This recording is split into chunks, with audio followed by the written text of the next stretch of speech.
I personally think that the best chefs in the world, they don't work in a restaurant. They cook at home for their friends and family. Our vision is to have the future of a hyper-local delivery system. 60% of people actually say they feel more lonely. In the modern world, it's not only the product that sells. The product obviously will get people to come back, but it's the story about the product that actually gets people curious or get people to support it. But what applications of AI are you most excited about? Like, the vision is to make it equitable and accessible to anyone. We try to actually charge a very low commission. 20 years down the road, what will the restaurant industry look like? The delivery industry would be completely changed, and it's going to be within the local community. We have a massive global hunger crisis. I think it would be critical to avoid food waste. We aim to raise a meal every time someone orders a meal. The World Food Program costs 70 cents. Donate a meal to it. Every time someone orders from Homemade, we donate 70 cents. Be curious, be open-minded, be, ready to take on more and more knowledge, because the only way you can help change the world is if you know more.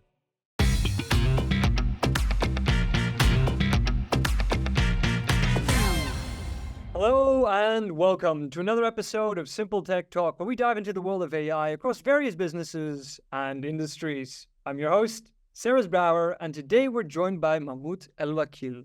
Mahmoud is the founder and CEO of Homemade, a platform revolutionizing the way people order food by connecting home cooks with customers seeking high-quality homemade meals. With an extensive background in business development and marketing, Mahmoud also has been involved with ventures in multiple sectors, from sustainable growth consulting to digital strategy at Ocean Love as well. Mahmoud, welcome to the show. Okay, I'm happy to be here. Mahmoud, could you please start us off perhaps by sharing a bit more about your journey as an entrepreneur? Of course, yeah. It was a long journey, but when I first moved from Egypt to the Netherlands, I realized that food delivery is very expensive and not a lot of healthy options, not a lot of delicious options. I'm never quite happy with what I order. And obviously, as a young student moving to a new country, I wasn't the expert in cooking, let's say. I didn't really know how to cook. So I was spending a lot of money on ordering food. And, I was shocked by the quality compared to the price that I'm paying for. And every time I walk into my building, my student house, I smell someone cooking some amazing curry or some amazing lasagna or something really, really good. And I always think to myself, like, why can't I just go and just pay them and buy it from them and, support them instead of supporting a big restaurant chain? And that's kind of how the idea of Homemade came along. So we can empower people that love to cook to start their own restaurant, but from home in a more efficient and risk-free manner. And especially now, because of also the increased prices of everything, restaurants cost about 50,000 euros to launch, and it's quite expensive. And I personally think that the best chefs in the world, they don't work in a restaurant.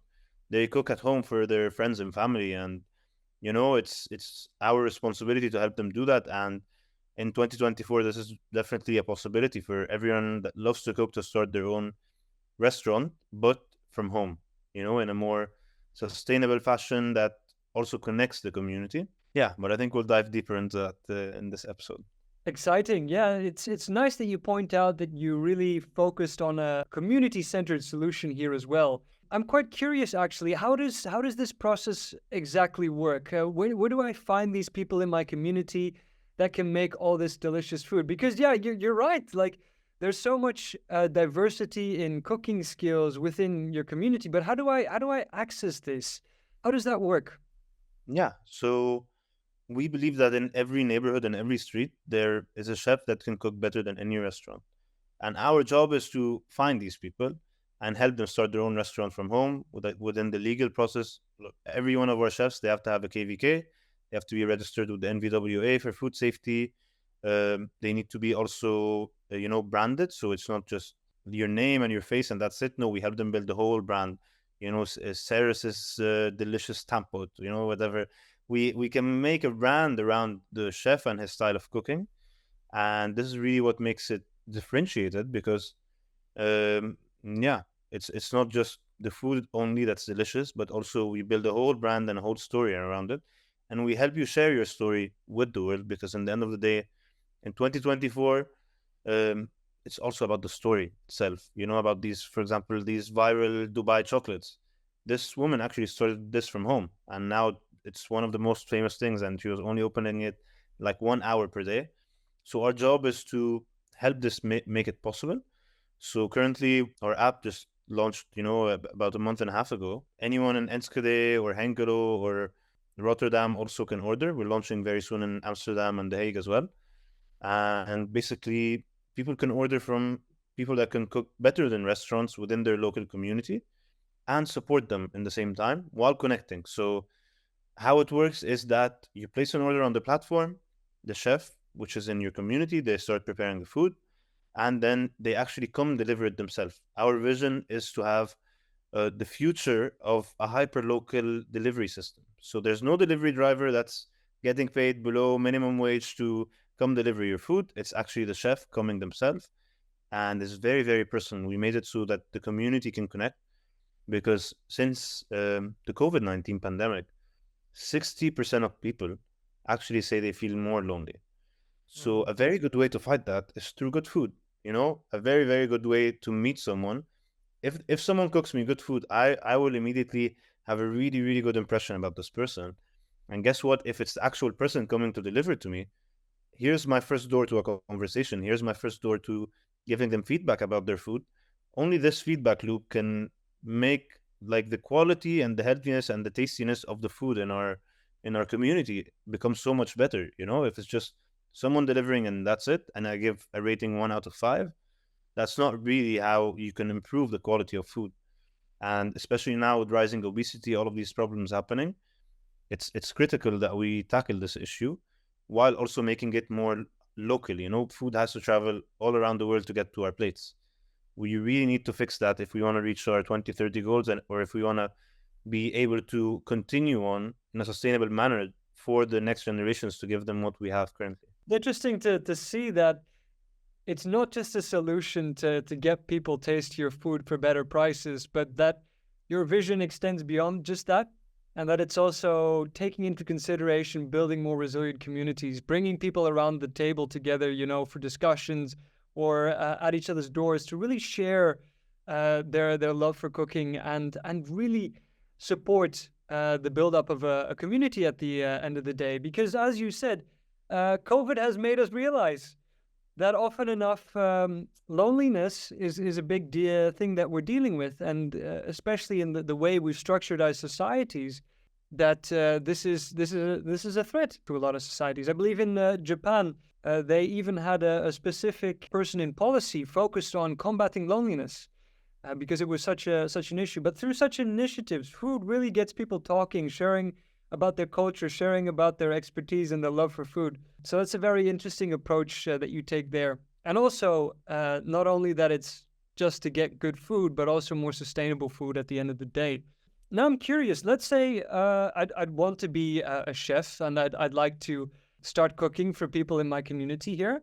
But I'm not the best at branding and storytelling. How does the app and Homemade really help me out with that? I'm curious. How does that work? How it works is basically before we start anything, people sign up. So in the last month, we had over 700 people sign up to become a chef. So now we have to do a lot of work, but we're more than happy to do. We're more than happy to work, 12, 13 hours every day, because nothing can make you more happy than making other people's dream become true. And I personally love doing it, and everyone on my team does as well. And what we do is initially we have an interview with you. So we get to know you a bit more. Then we have a food tasting because we invest a lot in you as a chef. So we taste your food. If it's good enough for the platform, we get you started. And after that, our expert team helps you with branding. So we help this branding make it happen. Also, now with the power of AI, we can make it a lot easier. There was recently a case of a chef, and he joined us, and we were able to generate the kind of draft of a logo. And this logo was actually very, very fancy, but it wasn't exactly it. So our graphic designer took the basic look and feel of it, and which was generated by AI, and used also another AI tool like Midjourney to generate the separate elements of the logo. And I think alone of this story would make this restaurant so famous if we just show how this logo was made. She got like this plate specifically, the fork, the three stripes separately, and then she put like restaurant is called Civizza, which is a certain kind of pattern of carpet. So then she got it from an actual carpet, the pattern, and she put it into the logo. It all was very seamless, didn't take a lot of time, but it was also connected to the story of the brand. in the modern world, it's not only the product that sells. The product obviously will get people to come back, but it's the story about the product that actually gets people curious or get people to support it. And yeah, this is how we leverage AI in this part to help you as a chef, like to empower the people that love to cook to make it happen, because we want to help millions around the world.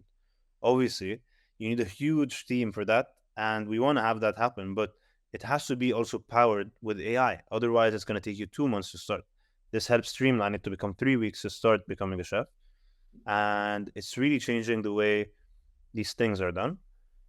But we also help capture your story, so our team are very good listeners. So once we're talking and you're telling us, you're trying to explain to us in your first interview why you're going to get this started, why you're the chef that should be on this platform, we also know your motivation behind it. And some people tell us like, yeah, I moved from Dubai, I used to have a restaurant there, and now I moved here and I see the same problem. I started this restaurant because I was missing this food from back home. And we say, okay, like, this story is absolutely amazing for us. This is why we got you with homemade. So why not tell it to the rest of the world so they know that this is exactly why you started this?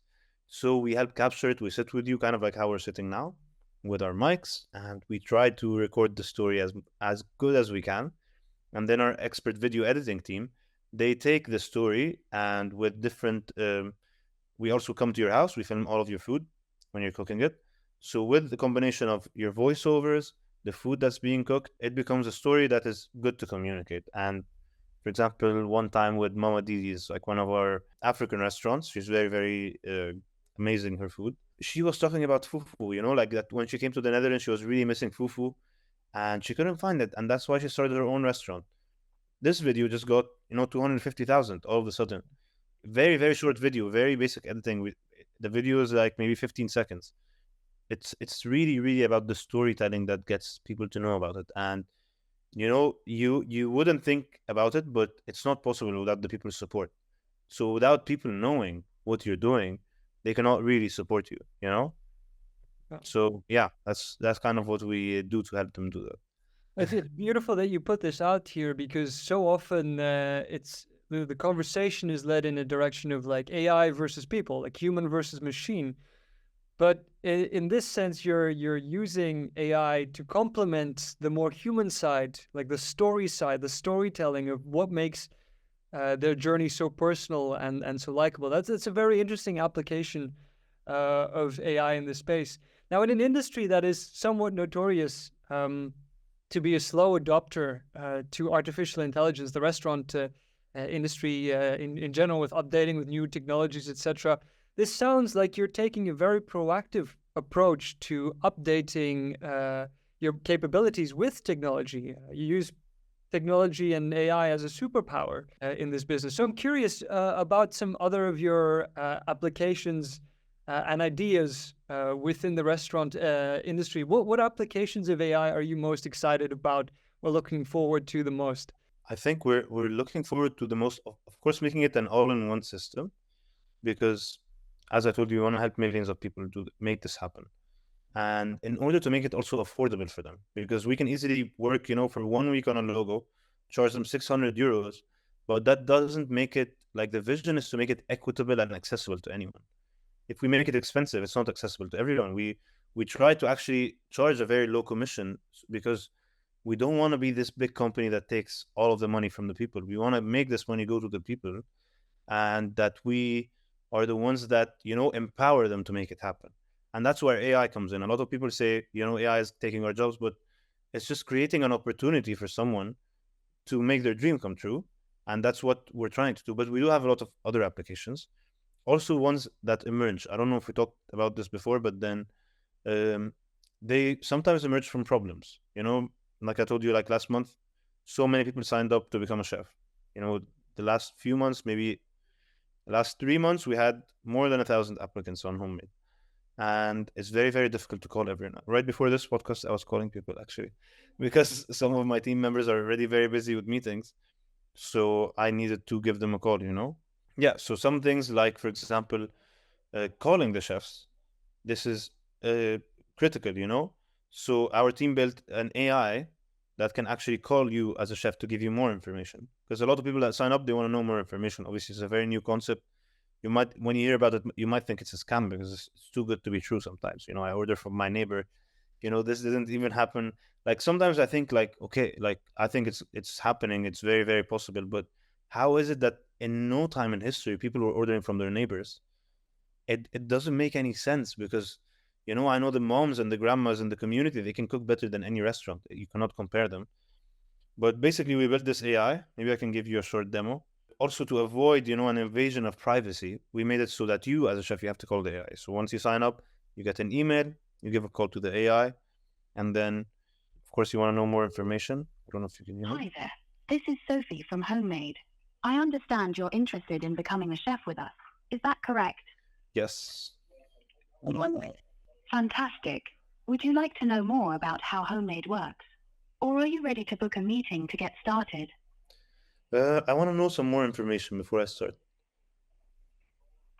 Of course. At Homemade, we help chefs like you launch your own home-based restaurant. We assist with everything from business registration, KVK registration, food safety certifications with the NVWA, pricing, branding, menu creation, and even social media marketing. The great thing is that there are no upfront costs to get started with Homemade, other than the required KVK and NVWA registrations. Do you have any other questions? Or would you like to book a meeting to get started? I want to know if it's like, how much money do I have to pay you, like for all of these things?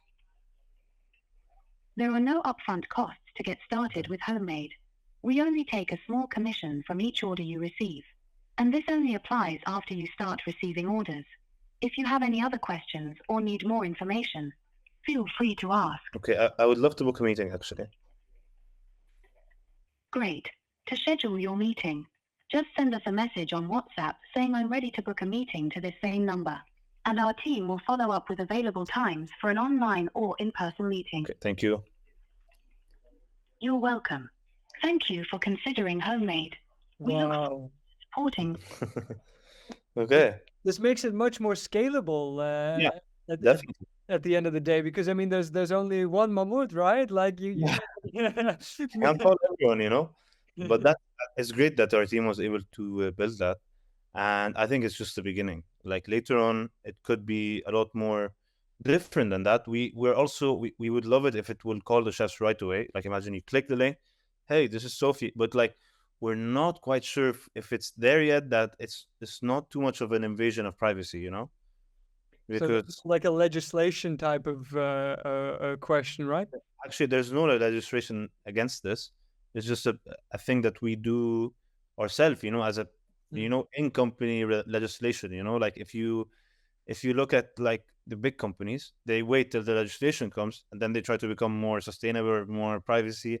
But the actually right way, like in the future, or the best companies in the world will be the ones that are implementing this from the design phase. I believe like sustainability, it should come in the design phase. You shouldn't wait till the regulation comes and make it happen.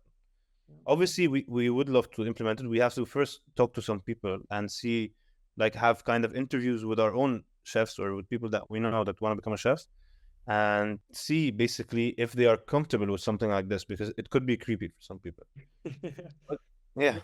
So then it's more of a design feature, but it's nice that you take that into consideration already in the design phase, because as you say, so many companies say, oh, I mean, it'll optimize a process. Who cares about the privacy of the people? If it can make us a better margin, we'll do it anyways, unless the government tells us not to do so.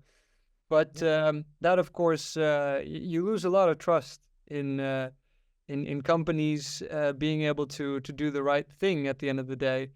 And I think also amongst younger generations, it's a fear of like, oh, can we trust companies? Can we trust firms?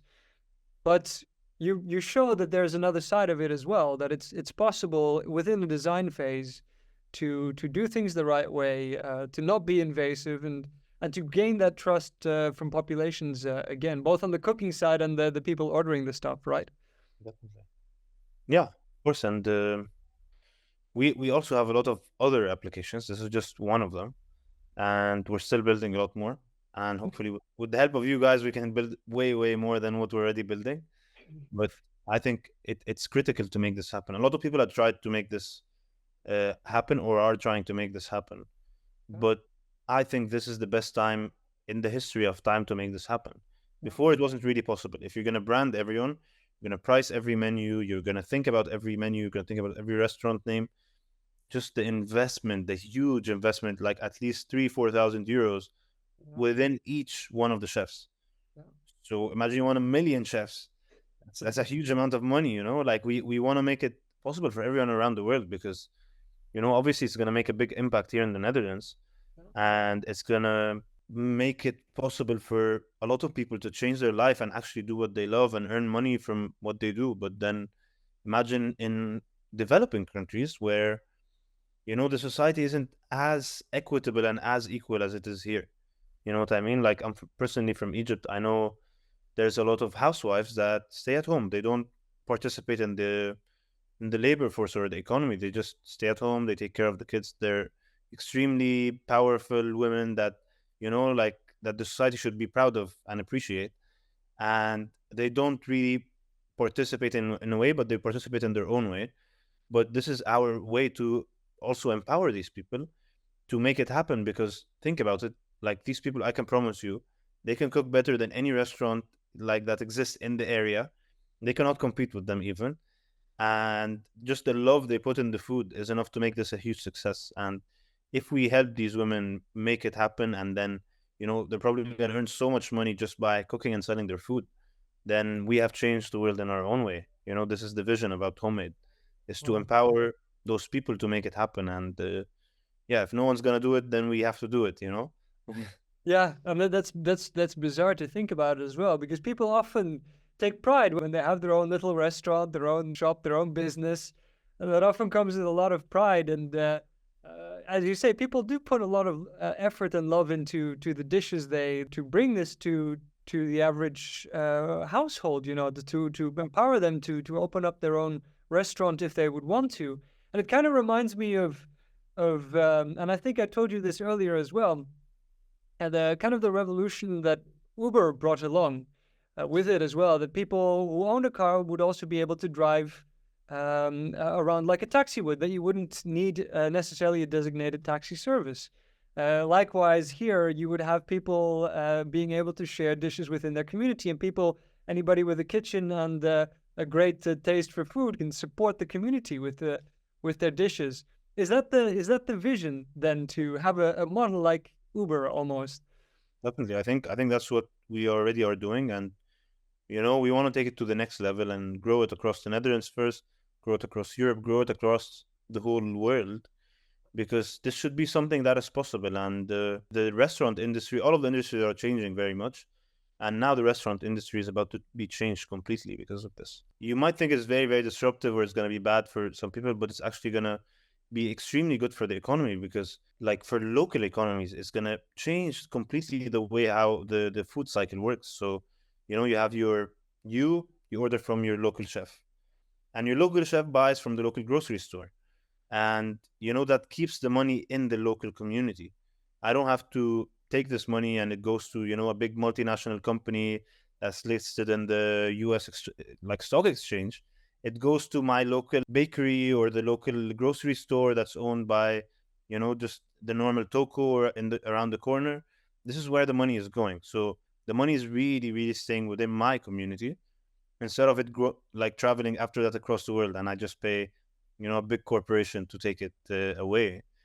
And it feels so much better to support someone in the local community or a small business or a small entrepreneur and support these big companies. It just feels good. Plus, the food is amazing. So either way, it's a win-win-win. So it's more affordable, more healthy, more tasty, and it's to go into the local community. So it doesn't really make sense, Like sometimes, like most of the days, I personally don't cook because I just order from Homemade. But some days when I have time on a Saturday or something, I like to enjoy my cooking sometimes also. That's the lovely thing of being the owner of Homemade, that you can use the app. No, but I still have to pay the chefs, of course. Yeah, of course. But it's nice that there's this extra added layer of transparency, because it's your community that you're ordering from, that it becomes so much closer to human beings as well. Because so often it is the case that people are so detached from their foodscape and the whole cultural setting around it. I believe there was even this study a while back that looked at if children could identify particular types of vegetables that were locally grown within their communities, and they simply weren't able to identify the names of them. Like on a bigger vision of homemade, we also aim to later on, obviously this is not now, that we have even more local supply chain where we connect the local farmer to the chef and then to you. You know what I mean? And within our agreements with our chefs, we have specific clause that says that you have to prioritize as much as you can using local ingredients. So whenever you can buy from the farmers market, whenever you can buy something more local, because it's a shame that, you know, our food has to travel halfway across the world where we can use more seasonal ingredients, where we can use more local ingredients. It's really, you might not think it's going to make a difference. You might not think that that time when I got buy this ingredient is not going to make a difference, but it's about the collective action and the change in the paradigm and the way we think about things that's going to do that. And I think once people have awareness about it, they're going to in general start buying more local, and that's also going to help make it more affordable for people, because you don't have to pay the shipping all the way from Brazil until here in the Netherlands. It's just, you know, from a few kilometers away. You can even bike and pick it up if possible. That's exciting. Like that something's grown not too far away from you. I think everyone in the Netherlands has somewhere very close to them that is farming something also. So it's very, very interesting. Yeah. And in terms of like more maybe exotic dishes, when we're talking using papaya or mango in a dish, I mean, unfortunately, the Dutch weather is not too great to be able to grow everything. But how would we manage this kind of thing if we want specific ingredients that are not suitable to the local climate? How do we manage that? I would say in that case, it's quite a different thing when it's papaya or mango. I am honestly not quite sure how our chefs manage it. I don't think any of our chefs have something with papaya or mango. I know we have mango lassi, one of our chefs, which is delicious, but it's actually made from the pulp of it. So it's actually a canned good of the mango lassi. But I would say in the future, things are going to change a lot. There's hydroponic plantations. There's a lot of different technologies that can help make it possible. But what we need to do is try to prioritize more the seasonal ingredients and the local ingredients. Because if you're a good chef, you know how to use whatever you have. You know, if you're a good chef, maybe we should do a series on this. We just give the chef some really good food and see what they can make with it. But yeah, in the future, we will see how it evolves. But obviously, for now, we just have to use what we have. We don't have a more efficient way with like drones to ship it in a more sustainable manner or something.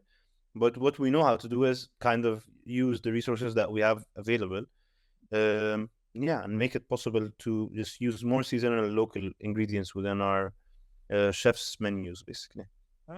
It's bizarre if you think about it, because for the longest time in history, we've been adapting to the seasons and what is available for produce. But only in this very late stage of human evolution is it that we basically order stuff all around the world 24/7, no matter the season, with the massive, well, damage to the environment and social communities at the end of the day as well. So being able to, well, one, creatively produce more stuff in your own community and going maybe again with the seasons is a very interesting take on that. Now, Mahmoud, I'm curious, 20 years down the road, what will the restaurant industry look like? What do you think? I think the restaurant industry would have changed a lot. And I think in terms of the dining industry would be still the same. People are going to restaurants still. People are not, you know, staying at home and eating. But the delivery industry would be completely changed, I think, because I truly believe in the future with hyper local economies, with the, you know, the increase of biking in all over Europe and all over the world, people are adopting it more and more. And our vision is that all of our chefs deliver to a 1.5 kilometer radius. So our vision is to have everything super, super close, that you just order from your neighbor. He walks down the street or he walks within your apartment building and gives you the food.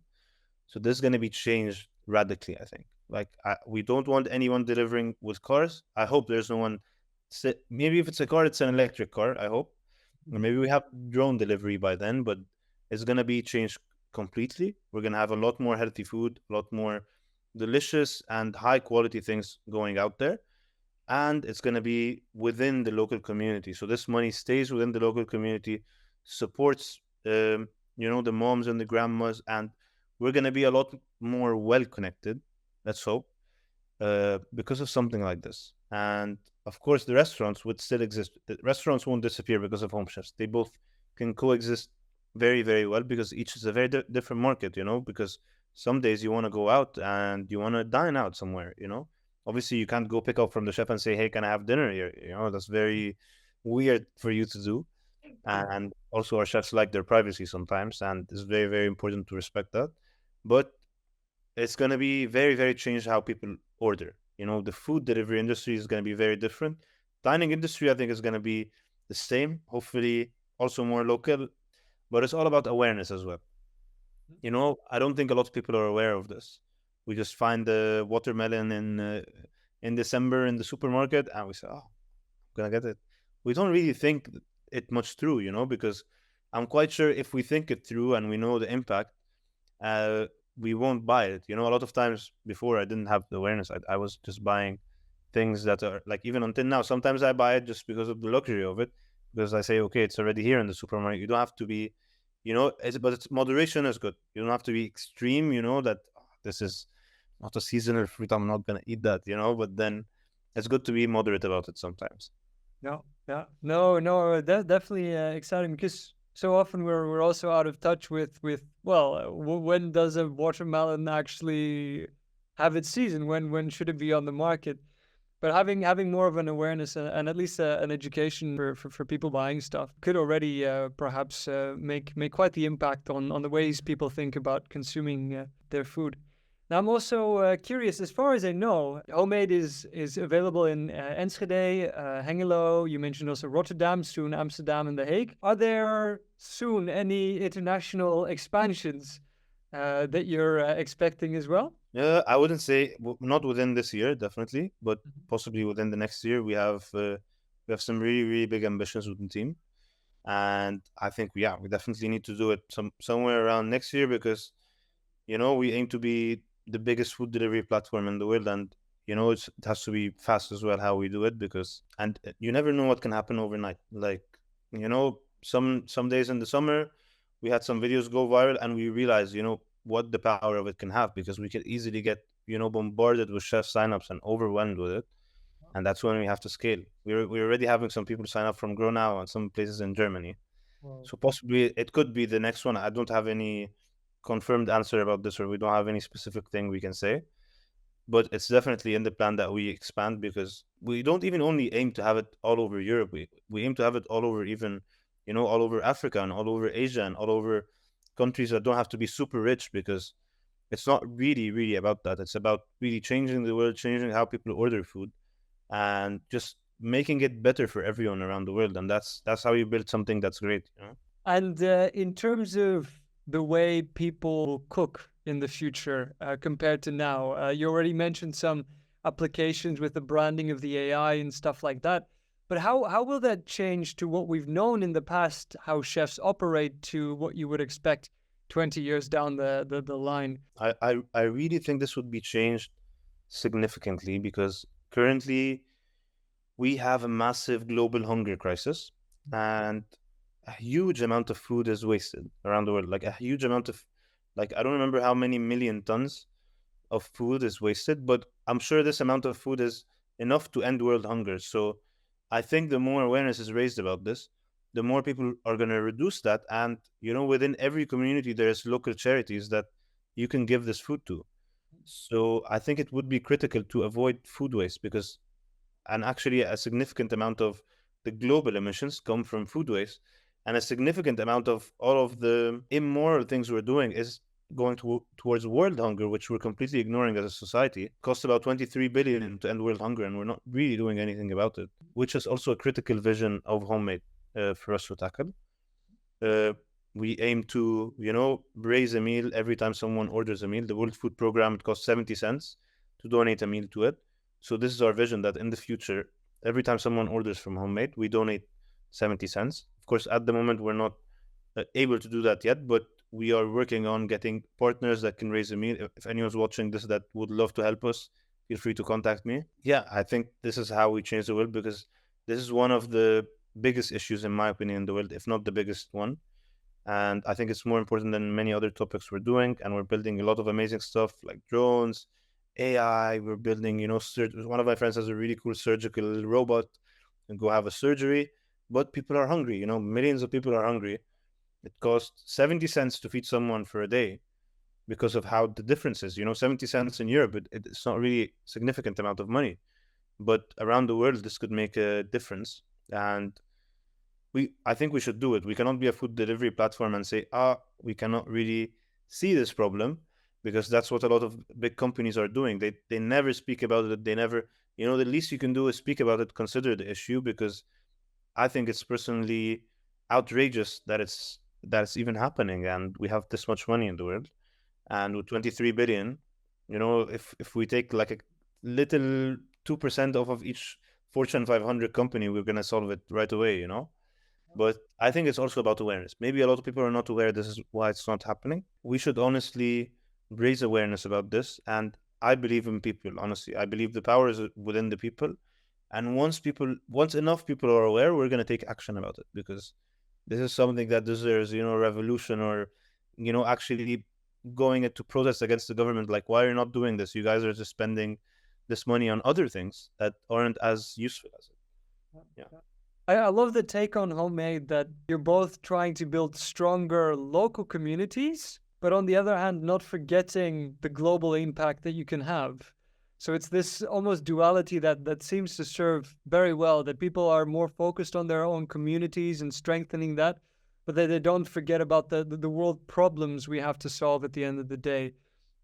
It's very beautiful to see this complementary vision come together at Homemade.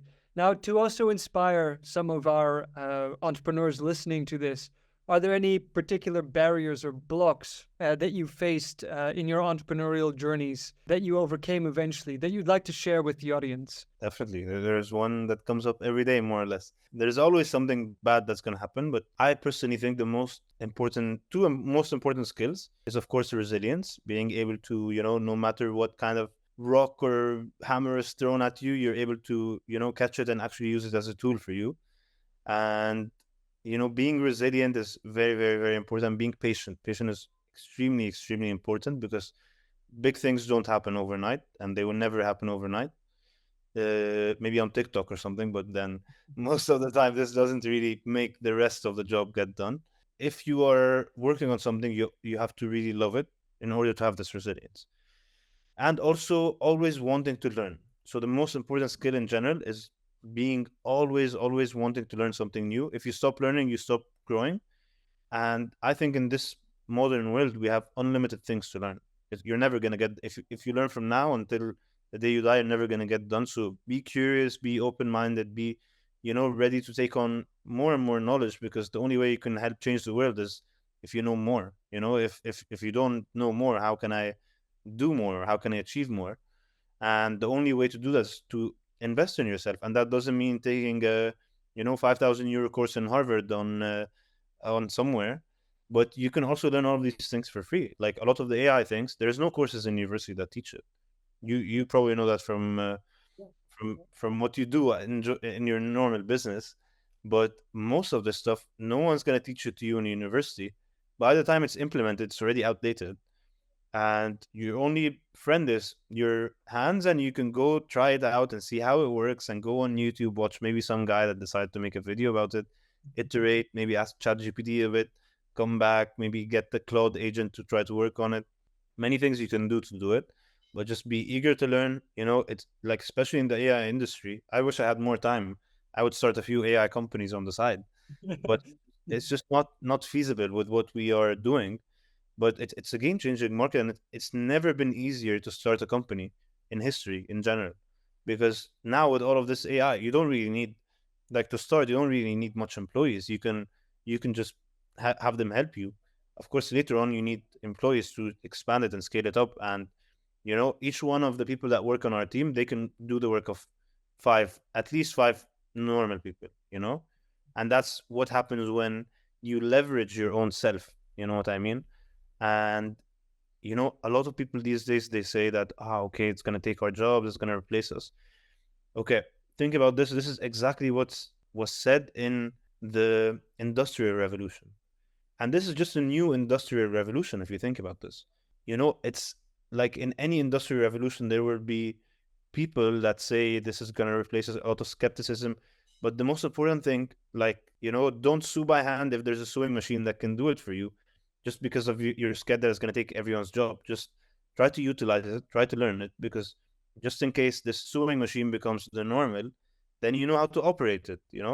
So this is really how it is. Like, a lot of people that I know are saying, like, I'm not going to use this. It's not good for humanity. I'm against it. Okay, maybe you're against it. Maybe you think it's going to do something bad. I think we're very, very innovative species, and we're always going to come up with things. There's always going to be opportunities for people.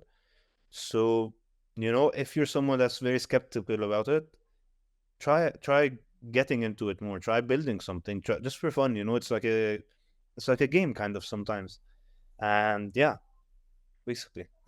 Keep on building puzzles. Yeah, I like your take on that. Yes, and also the sense that I mean the knowledge and the skills are not always given to you through your education or whatever, but that you have to take this proactive stance on constantly challenging what you're doing right now. Is there a better way to do it? Is there something I can learn to improve the process? And I think that's a great lesson for our audience as well. Sometimes we get so stuck up on the way we have developed things a while back without realizing that there's other, maybe even more efficient ways of doing it, and taking a playful approach to it, Yeah. being willing to experiment. I think those are all really, really wonderful takes. So, Mahmoud, thank you so much for these golden insights. And on that note, thanks to all of our listeners for tuning in on this episode. And with that said, stay curious, stay informed, and don't hesitate to take your first steps into the AI landscape. Until next time, and keep tuning in for more insightful discussions. Mahmoud, thank you so much once again for sharing all of your nuggets of wisdom. Thank you so much for having me. And yeah, thanks for all of the listeners that tuned in. Make sure to download the Homemade app. Awesome. Link will be in the podcast notes for those willing to download the app. Thank you.